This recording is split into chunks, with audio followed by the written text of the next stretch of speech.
Welcome to Telangana rising news. ఈ రోజు ఒక ఆసక్తికర అంశం చూస్తున్నాం. కులగణనను స్వాగతిస్తున్నాం, ఎప్పుడు మొదలు పెడతారో చెప్పాలి అంటూ కూడా రాహుల్ గాంధీ గారు డిమాండ్ చేశారు. తెలంగాణ మోడల్ కులగణన అనేది ఈ రోజు దేశానికే ఒక ఆదర్శంగా నిలిచిన పరిస్థితి మనం చూస్తున్నాం.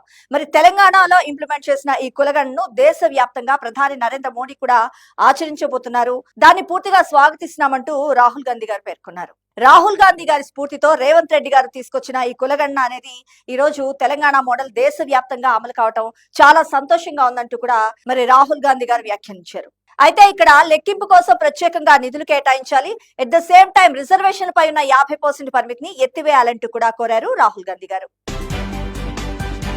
అండ్ ఇక్కడ మరొక ఆసక్తికర అంశం చూస్తున్నాం. 92.78% పాస్ పర్సెంటేజ్ 10th క్లాస్ లో పెరిగింది. అలాగే ఫలితాల్లో మహబూబాబాద్ జిల్లా ఫస్ట్ రాగా వికారాబాద్ జిల్లా లాస్ట్ వచ్చింది. ఫలితాలను రిలీజ్ చేశారు సీఎం రేవంత్ రెడ్డి గారు. ఈ సందర్భంగా ప్రభుత్వ గురుకులాల్లో విద్యార్థులు తమ సత్తా చాటారు. కానీ ప్రైవేట్ స్కూళ్లు కేవలం 2 స్కూళ్లలో అయితే అసలు ఏమాత్రం ఉత్తీర్ణత సాధించిన పరిస్థితి కూడా మనం చూస్తున్నాం. ఇంకొక ఆసక్తికర విషయం ఏంటంటే 4628 బడుల్లో 100% ఉత్తీర్ణత సాధించారు. సో ఇది ప్రభుత్వ విజయం అని చెప్పాలి. అండ్ ఇక్కడ మరొక ఆసక్తికర అంశం చూస్తున్నాం. ఆగమైంది తెలంగాణ కాదు కేసీఆర్ ఫ్యామిలీ. రాష్ట్రాన్ని 10 ఏళ్ల అడ్డంగా దోచుకు తినరు, ఇప్పుడు ఆ ఛాన్స్ లేక ఆగమైపోయినరు అంటూ సీఎం రేవంత్ రెడ్డి గారు వ్యాఖ్యానించారు. అలాగే కేసీఆర్ కు కడుపు నిండా విషయం, ప్రజల మధ్య చిచ్చు పెట్టాలని చూస్తుండ్రు అంటూ కూడా పేర్కొన్నారు. మీ దృష్టిలో అసలు కాంగ్రెస్ పార్టీ ఎందుకు విలనైంది, తెలంగాణ ఇచ్చినందుకు అంటూ కూడా ప్రశ్నించారు. అసెంబ్లీకి ప్రజల మధ్యకు రాని వ్యక్తికి అసలు ప్రతిపక్ష హోదా ఎందుకంటూ కూడా ప్రశ్నించారు. కాళేశ్వరం, రుణమాఫీ, ఎస్సీ వర్గీకరణ, కులగణన, ఉద్యోగాల భర్తీపై చర్చకు సిద్ధమా అంటూ కూడా బహిరంగ సవాల్ విసిరారు సీఎం రేవంత్ రెడ్డి గారు. అండ్ ఇక్కడ మరొక ఇంట్రెస్టింగ్ అంశం చూస్తున్నాం. తెలంగాణ చేసింది దేశం అనుసరిస్తుంది అంటూ కూడా సీఎం రేవంత్ రెడ్డి గారు వ్యాఖ్యానించారు. కులగణన పూర్తిగా రాహుల్ గాంధీ గారి ఆలోచన. ప్రధాని నరేంద్ర మోడీ కూడా ఇప్పుడు దేశవ్యాప్తంగా మరి కులగణన చేపట్టాలన్న కేంద్ర ప్రభుత్వ నిర్ణయాన్ని సీఎం రేవంత్ రెడ్డి గారు స్వాగతించారు. ఈ రోజు రాహుల్ గాంధీ గారి స్ఫూర్తితో సీఎం రేవంత్ రెడ్డి గారు చేసిన కులగణనను దేశ వ్యాప్తంగా అమలు చేయడం చాలా ఆనందించదగ్గ పరిణామం అంటూ కూడా సీఎం రేవంత్ రెడ్డి గారు పేర్కొన్నారు.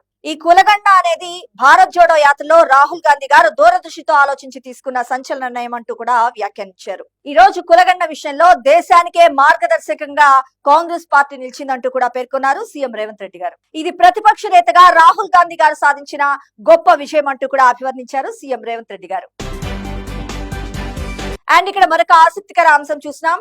జనగణనలో ఈ కులగణన అనేది తెలంగాణ సర్కారు విజయం అంటూ కూడా పిసిసి చీఫ్ మహేష్ కుమార్ గౌడ్ గారు వ్యాఖ్యానించారు. ప్రజాభిష్టాన్ని కేంద్ర ప్రభుత్వం అంగీకరించిందంటూ కూడా పేర్కొన్నారు. ఈ సందర్భంగా మా ఒత్తిడికి మోడీ ప్రభుత్వం తలొగ్గిందంటూ కూడా మంత్రి పొన్నం ప్రభాకర్ గారు పేర్కొన్నారు. కేంద్ర నిర్ణయాన్ని స్వాగతిస్తున్నామంటూ కూడా మధు యాష్కి గారు పేర్కొన్నారు. అలాగే దేశానికి తెలంగాణ ఒక రోల్ మోడల్ గా నిలిచింది అంటూ కూడా విప్ బీర్లా ఐలయ్య గారు పేర్కొన్నారు. మరి రాహుల్ గాంధీ గారి పోరాటం వల్లే ఈ విజయం సాధ్యమైందంటూ కూడా విప్ ఆది శ్రీనివాస్ గారు పేర్కొన్నారు. అలాగే కులగణనపై కేంద్ర ప్రభుత్వం తీసుకున్న ఈ సంచలన నిర్ణయం అనేది పూర్తిగా తెలంగాణ ప్రభుత్వ విజయం అంటూ అభివర్ణించారు పిసిసి చీఫ్ మహేష్ కుమార్ గౌడ్ గారు. కేంద్ర ప్రభుత్వం జనగణనతో పాటు ఈ కులగణన కూడా తీసుకొస్తామంటాం చాలా ఆహ్వానించదగ్గ పరిణామం అంటూ స్పష్టం చేశారు. అండ్ ఇక్కడ మరొక అంశం చూసినాం. సరస్వతి పుష్కర ఏర్పాట్లను త్వరగా పూర్తి చేయాలంటూ కూడా మంత్రి శ్రీధర్ బాబు అధికారులకు దిశానిర్దేశం చేశారు. మరి గోదావరిని క్లీన్ గా ఉంచాలి అంటూ కూడా పేర్కొన్నారు. అలాగే కాళేశ్వరంలో వివిఐపి ఘాట్, గోదావరి ఘాట్, 100 గదుల సత్రం, అలాగే హాస్పిటల్ ను పరిశీలించారు. అండ్ ఇక్కడ మరొక ఆసక్తికర అంశం చేస్తున్నాం. డిగ్రీలు చేసినా నేడు యువతకి స్కిల్ లేక జాబ్లు రావడం లేదంటూ కూడా మంత్రి కోమటిరెడ్డి వెంకటరెడ్డి గారు పేర్కొన్నారు. మరి దేశంలో ఈ నిరుద్యోగం అనేది ఒక పెద్ద సవాలుగా సమస్యగా మారిందంటూ కూడా పేర్కొన్నారు. హెచ్ఐసిసిలో యువతకు నాక్ సర్టిఫికెట్లు అందజేశారు కోమటిరెడ్డి వెంకటరెడ్డి గారు. సో ఈ నేపథ్యంలో కోమటిరెడ్డి వెంకటరెడ్డి గారు మాట్లాడుతూ నిరుద్యోగాన్ని తొలగించడానికి కాంగ్రెస్ పార్టీ తమ వంతు శాయశక్తిలా కృషి చేస్తుందంటూ పేర్కొన్నారు. అలాగే నిరుద్యోగ యువతకు 20,000 మందికి వివిధ రకాల కోర్సులు తాము ట్రైనింగ్ ఇస్తున్నామన్నారు. స్కిల్ డెవలప్మెంట్ సెంటర్స్ పెట్టి పూర్తిగా యువతను అభివృద్ధి నైపుణ్యాల దిశగా పర్ఫెక్ట్ చేసేలాగా కూడా ప్రయత్నిస్తున్నామంటూ పేర్కొన్నారు. అండ్ ఇక్కడ మరొక అంశం చూసినాం. సివిల్ సప్లైస్ కార్పొరేషన్ కు అంతర్జాతీయ గుర్తింపు లభించింది.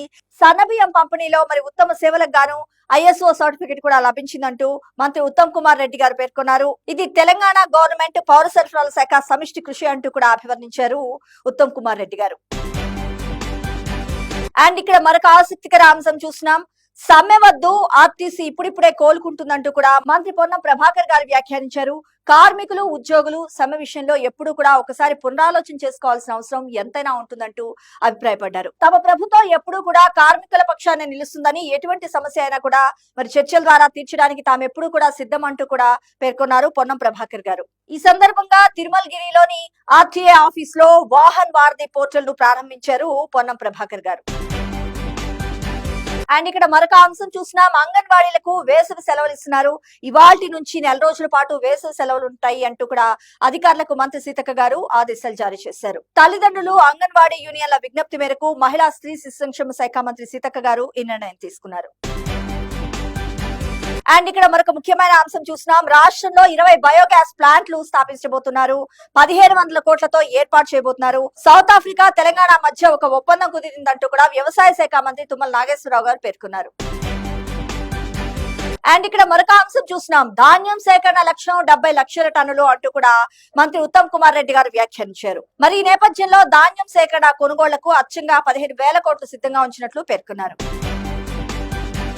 అండ్ ఇక్కడ మరొక ముఖ్యమైన అంశం చూసినాం. కార్మిక లోకానికి మేడే శుభాకాంక్షలు చెప్పారు సీఎం రేవంత్ రెడ్డి గారు. శ్రామికులే అసలైన అభివృద్ధిలో నిజమైన భాగస్వాములు అంటూ కూడా అభివర్ణించారు. త్వరలోనే గిగ్ ప్లాట్ఫామ్ వర్కర్స్ సంక్షేమం కోసం బిల్లు తీసుకొస్తామంటూ కూడా పేర్కొన్నారు.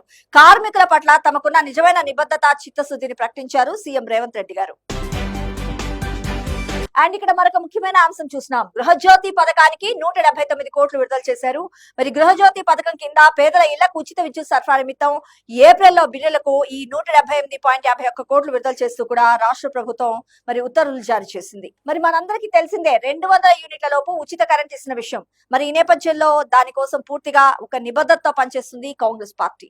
ఇవి తెలంగాణ రైజింగ్ న్యూస్ అప్డేట్స్. మరో అంశంతో మళ్ళీ కలుద్దాం. అంతవరకు చూస్తూనే ఉండండి తెలంగాణ రైజింగ్ న్యూస్.